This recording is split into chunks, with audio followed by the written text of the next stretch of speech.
because you know that if it was just me here, there would not be this cheering, standing ovation and women throwing panties. It's Thursday, January 23rd, 2003. Please welcome my co-host for the day, Kevin Richardson from the Backstreet.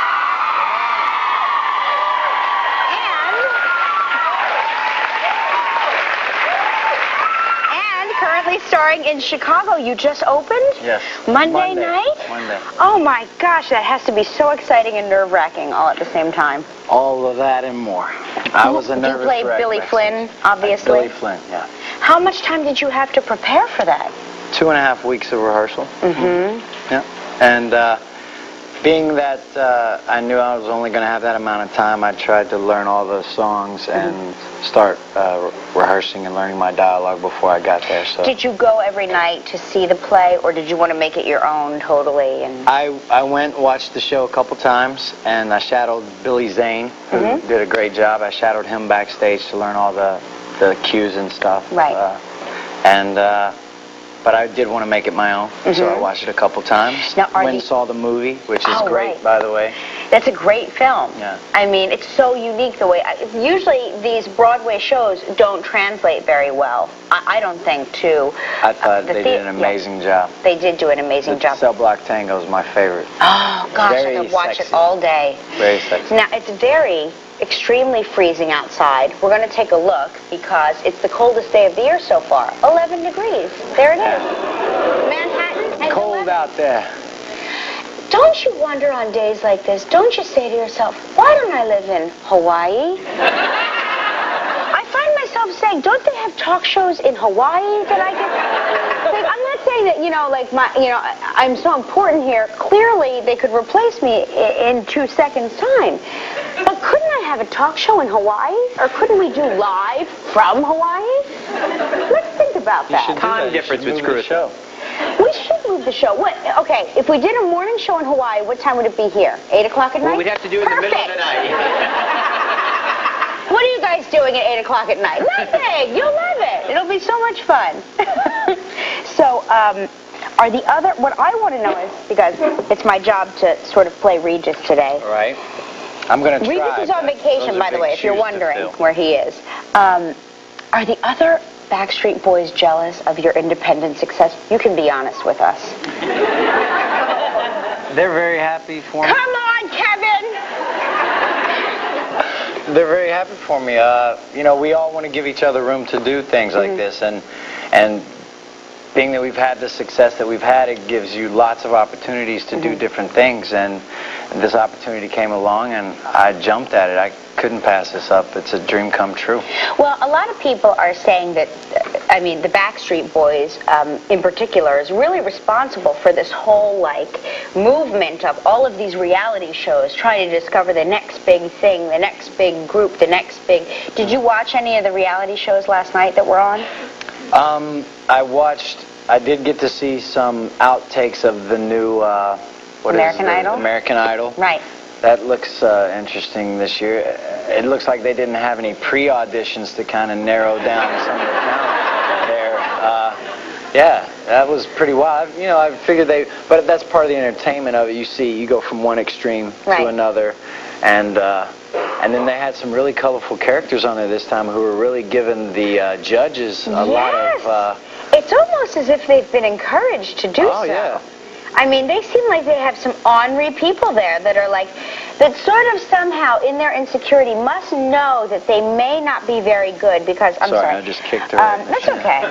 As soon as the judges say, you really don't have any talent, a near fist fight breaks out. I mean, it's like, what do you mean I don't have any talent? And it's like... One girl last night actually said, I know you're going to say I don't have any talent, but here goes. How do you start a song like that? But it's like they've told their friends, okay, I'm going to go and just make a total scene and get on TV. They really did. But then you have to think, people are watching. Did they really sit outside in the freezing cold for, 12 hours?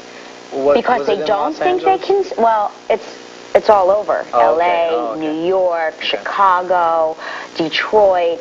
But last night was amazing because I watched something unfold that was... I don't know Did you guys see American Idol? Okay, amazing.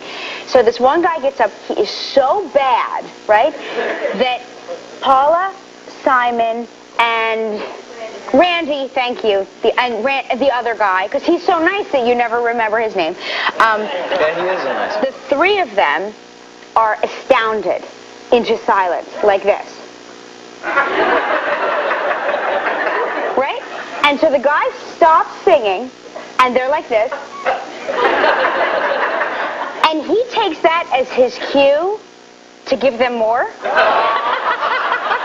He thinks he's doing good. He's like, I've got them right where I want them. Let me sing some more. And all of a sudden, Randy throws his hand up and goes, oh, I'm sorry, that's enough.